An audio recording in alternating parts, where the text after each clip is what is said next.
booties for black girl nerds.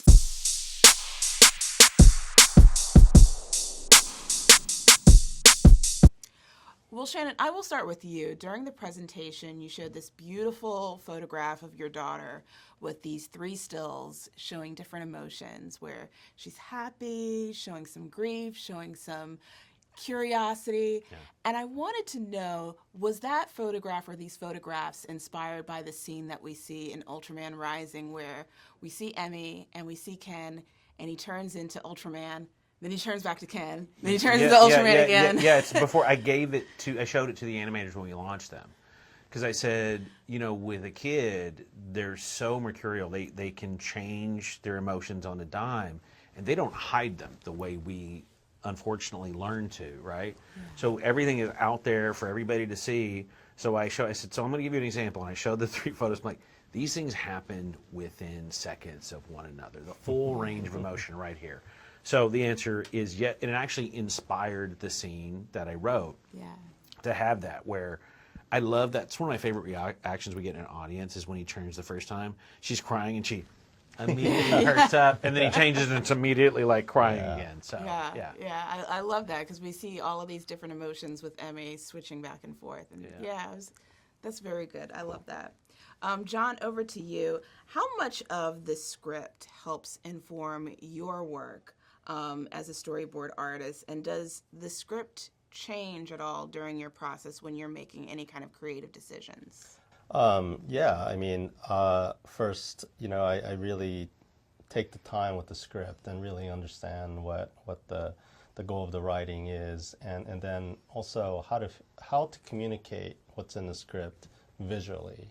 And we have dialogue in the character, but how do I convey emotion through composition or just with camera moves even? And so I explore those visual opportunities and I take those initial steps, and then it's really about how it cuts in editorial and how it's all paced all together.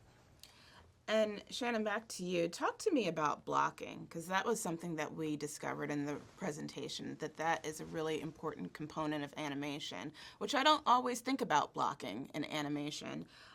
So what are the more important aspects of blocking scenes in this, and how do you make sure you have the right tone for the shot when you're blocking a scene? So, awesome question, because I don't think enough people they look at animated films, and I think they see a lot of the filmmakers as not real filmmakers, which is insulting. But I do think part of it is because we can sometimes settle into wide to over, close up. Like you can get into those setups. So it was important for me that we not only use our previs tools to help us with big action sequences, but also for our conversations. There's the sequence where Ken sits down with his dad and it's just silent because Emmy's just been hurt. They've just she's sleeping now, so she's gotten some medicine, and it's time for Ken and his dad to have a serious conversation. And I wanted to make sure that we thought we approached the blocking in a thoughtful way, so that we show that we're in a space that we've shown is intimate for Ken, but when his dad is in it, it feels like they couldn't be further apart. So then when he sits down next to Ken, he leaves him his tea and he turns it toward him. Ken ignores it because he's so in shock. So now we have this 2-shot, but they're so far away from one another. Then as we get deeper into it, we start to bring them a little closer together. So we begin the sequence where Ken comes to his dad, or Ken's dad comes to him, and by the end of it, Ken comes to his dad standing by the window. So now Ken has covered some distance because he's now listening to his dad. So you always start with, like, here's what's on the page. This is what these characters want. This is what they're going through. And how can we use the camera to best express that? And sometimes we just wanted to stay in a shot, too, where his dad is explaining to him all of his fears for Emmy. If they don't protect her, they don't teach her how to take care of herself. I wanted to be with Ken, watching his dad pace back and forth frantically instead of cutting so much. Because Ken's dad has his attention. From the moment, Ken doesn't look up until she's captured and you're dead. And he looks up to him. And then he's like, okay, I got to take this seriously now. So I look at the blocking of directors like Preston Sturgis. Alfred Hitchcock, Akira Kurosawa, Masaki Kobayashi, who are just, Steven Spielberg is a master at blocking, one of the greatest of all time. And watching the way that he blocks a shot, and it's invisible. When you try to study it, you get lost in the film again. That's how good it is, and that's what I aspire to in the films that I make. And this dude's the same way, and we try to get our story team and all of our camera folks on the same page. Yeah. And for you, John, when we see Emmy where she's, you know, walking as a baby and eventually walking where it's more, you know, like a toddler, like how do you incorporate that process into storyboarding? How do you communicate that language to what we see on the screen? You know, because, well, I'll start with sort of like connecting with a character like Emmy and kind of like, because I started off as an animator, so I usually like put myself into these characters and how do I think about their performance in a way it communicates within the story and how the shot supports that, and all that comes from the writing foundation, of course, and the direction of what Shannon's vision is in the overall scene and what that scene's supposed to give the audience. And with that kind of back and forth conversations that we have together and with our crew, we just get to a point where we really lean on our sort of experiences to like really find the best way to portray that. And so I will start guiding an artist, or I'll board a scene where I have an idea, a pose that really convey that moment. And then when it gets to the stage of an animator, they'll record references of their own child running around or a baby or whatnot, and then they add their own touch to it. So there's a bit of ownership from all of us that really get us to that heightened representation. And for Emmy, we had certain rules. Like when we wanted her to be scary to Ken because he was small, she would always break frame. You couldn't fit her in the frame, so she felt scary. When she was alone running around the city in Tokyo, we pulled the camera out wider, so she felt small in that world. And I want to call out something that we actually cut. This guy did a brilliant opening. The original opening of the film was a lot more visceral, and it was little Ken being awakened in the middle of the night with some booms, and he goes in. It was no dialogue. And John just was able to get into those primal fears of, we hear something booming and the audience doesn't know what they're going to see, and we find out it's much worse than what they thought. And we should post those, man. You should put those out there. Those are great boards. Yeah. So, but in the same thought, Care was put it into similar scenes with Emmy.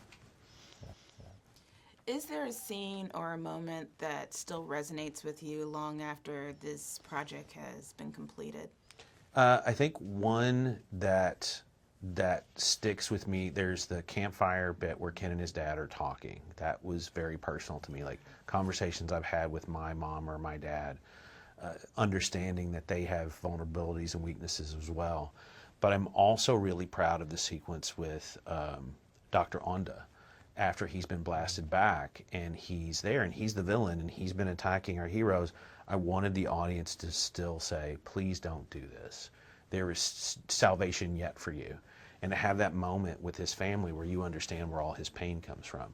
Having those moments in the film are much more important to me than, I think we have some great action sequences, but those are ones that I think provide nuance in the film that I'm really proud of. Yeah. I would say the death of Mina. Yeah. Just the time gutted me. that it right. The pacing of it, it hits me every time. I mean, I went through the production of it, and it still hits me. Yeah. You know, it really showcases the relationship that Ken has with Mina, an artificial intelligence. Yeah. I just wanted to say, first of all, thank you so much for taking the time to speak to Black Girl Nerds. I really appreciate the conversation, and this was just such a beautiful film. In the presentation, I remember you mentioning that this was akin to, or you were inspired by Kramer versus Kramer, and I was thinking it more like Mr. Mom. Well, Mr. Mom, Mr. Mom is great. Certainly the more comedic version of it. And I just rewatched that a couple of weeks ago with my daughter. Yeah. But but Kramer versus Kramer I saw before Mr. Mom. Oh, So, okay. Yeah, All right. it stuck with me. But well, thank yeah, you so cool. much. I appreciate the conversation. yeah, thanks so much. I appreciate care. it. Yeah, you too. So, Scott, thanks so much for taking the time to speak with me. I really appreciate it. I wanted to ask about how much of the storyboards informs your work as a composer and what that process is for you from pre-production into the production of the film.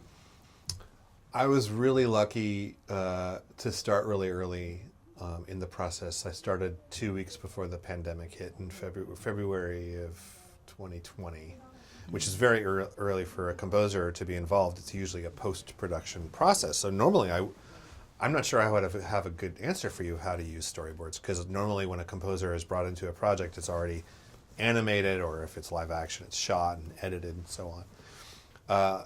On Ultraman Rising, storyboards played a huge role, because it's actually how I composed my first several what they call music cues, the compositions that tie shots and scenes together. And it was the scene. It was storyboarded by John Aoshima, the co-director, and it was an incredible scene where we've just seen this, really fun and then suddenly really violent dogfight. Classic chase adventure fight scene, and then suddenly we realized that the monster kaiju is not an it is a she. She is a mom who's dying to protect her child, who's about to be born. And we witness Gigantron's death, and then we witness Emmy's birth, which is a very magical, almost spiritual moment, where all of a sudden it's like you're having just fun popcorn scene, right? And then all of a sudden, like, why am I feeling these things? And that's an incredible task as a composer, to be able to follow those emotions that quickly, because it's hard to make people like, okay, you're feeling emotional right now. It's like, no, we have to like earn your trust and do that very slowly.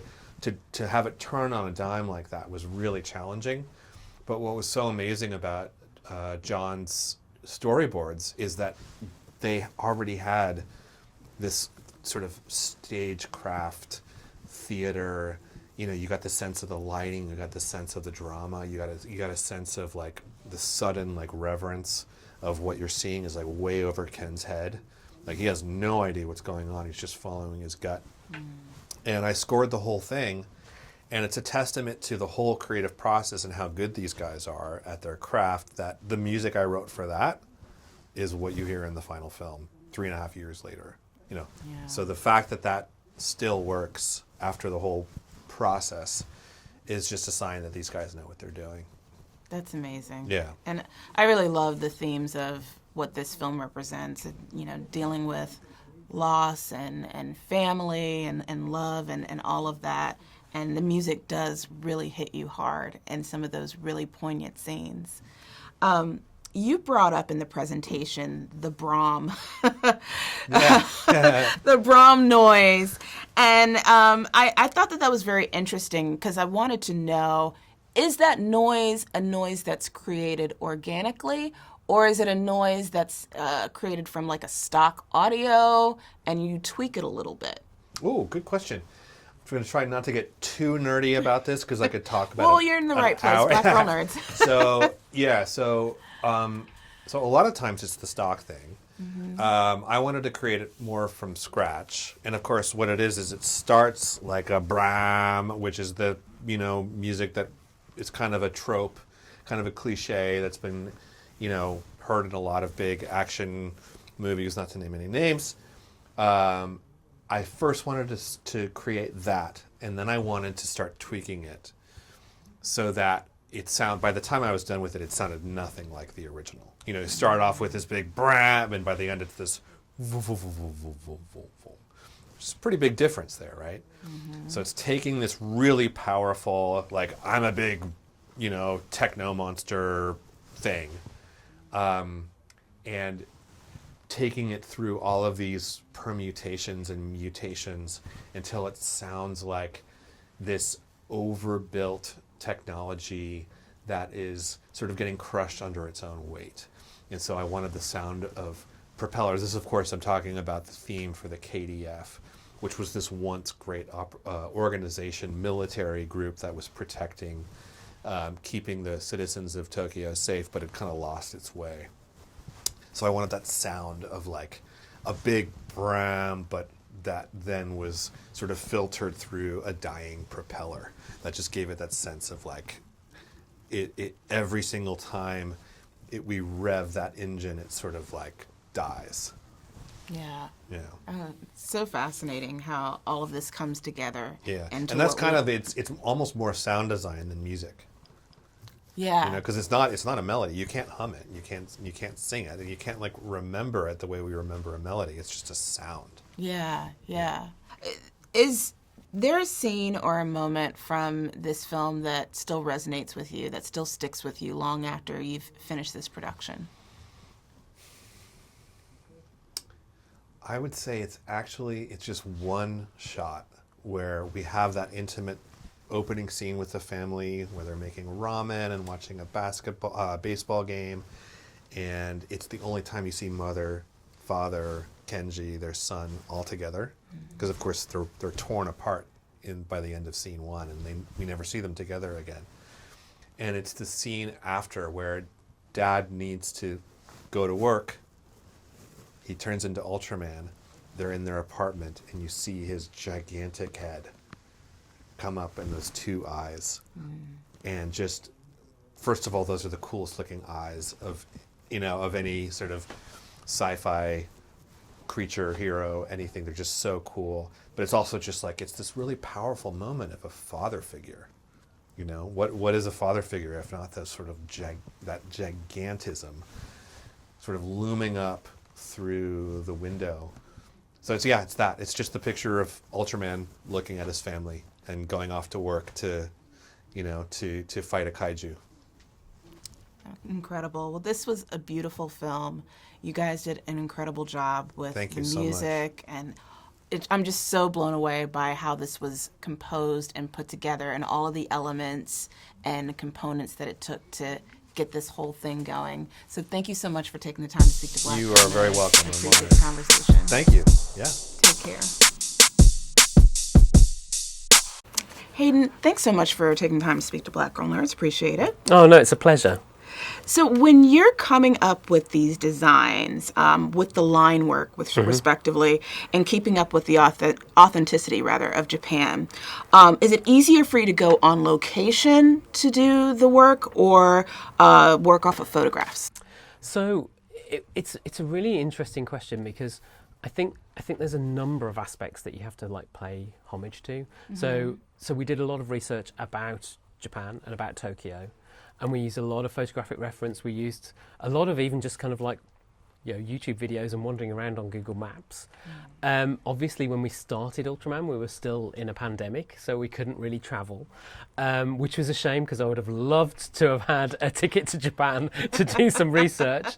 But also as well, what we really wanted was not only the geographic authenticity, but the history of anime and manga played such a primary role. So it's bringing all of this cultural heritage to Ultraman Rising, and really being able to understand where anime and manga has come from, and being able to subvert it into our style and make sure we're paying all the attention to the nuances that really give us an authentic Japanese feel.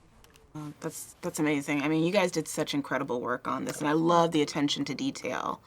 And one of the things that I notice when you are developing the concept art is always respect the lighting, and that's something that you mentioned in the presentation. So why is lighting so important in animation?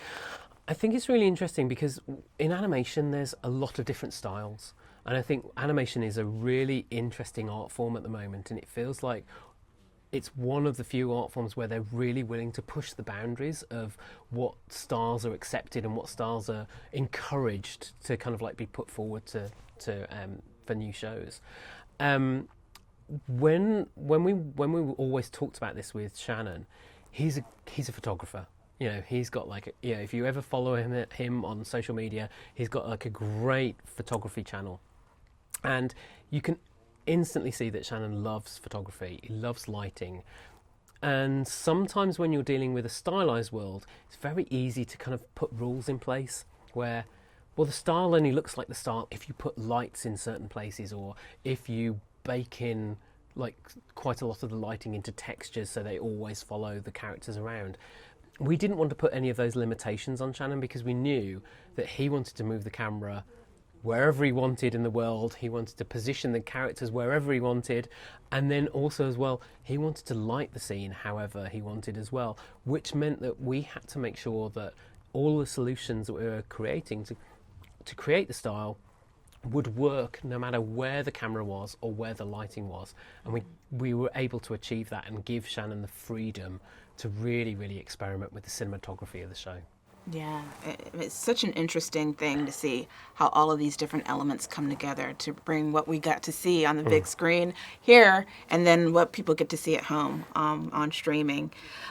In the presentation, you mentioned to choose scenes wisely. And are the scenes driven by the effects team and not necessarily the script to adapt? So when we're talking about choosing the scenes wisely, it's kind of like it's when we want to kind of test new techniques, and we want to kind of choose scenes where we're able to test a wide variety of the show. So some of Ultraman Rising is quite quiet. It's people in rooms talking, and so you want to make sure stylistically those work because they are the dramatic kind of like core of like the human experiences on the show. But then also you have Ultraman and Kaijus and Tokyo, and you want to kind of get this grand scope as well. So when we were doing our initial look of picture, we chose one that was quite small scale, Ken and Army just sharing a meal in a restaurant and an interview. And then we chose Emmy on the rampage on the top of the Tokyo Tower with Ultraman kind of like climbing up after her. So we showed scope and scale.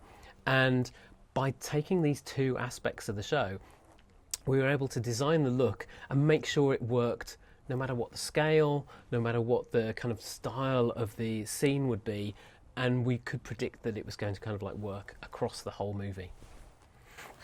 You've been referred to as the Emperor of Lens Flare. I have been referred to as the Emperor of Lens Flare. And I wasn't aware that stock images were used as a reference or a guide for lens flare in animation. So, how does that even work with integrating the lens flare and those panels into the scenes that you guys used in Ultraman Rising? I mean, one of the interesting themes I think in Ultraman in general is this theme of balance, and never more so when you're doing a stylized movie. We wanted to kind of pay homage to Toho Scope, which is this kind of anamorphic system that was designed for kind of Godzilla movies by Eiji Tsuburaya, who was the inventor of Ultraman. And we wanted to pay homage to that, so we found what these lens flares looked like when they were shot on Toho Scope, and they had these beautiful anamorphic lens flares, beautifully subtle, really, really rich and full of texture. On the other side, I love Akira, and Akira was one of those films that really ignited my passion for Japanese cinema. And Akira has these beautiful hand-drawn 2D lens flares, which are really exciting. What we wanted to do was balance these two worlds together.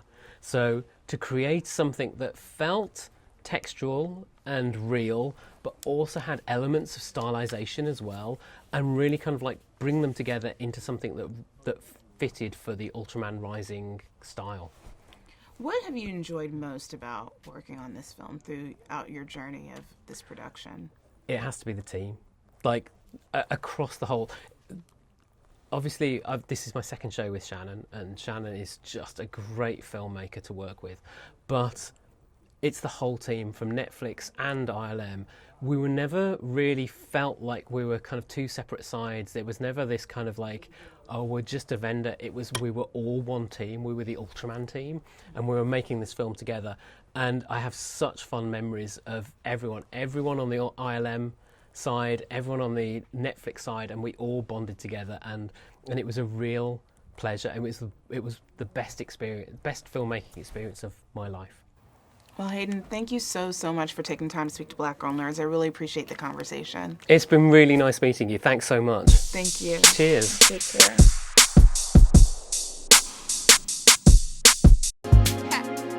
Better shake your booties for Black Girl Nerds.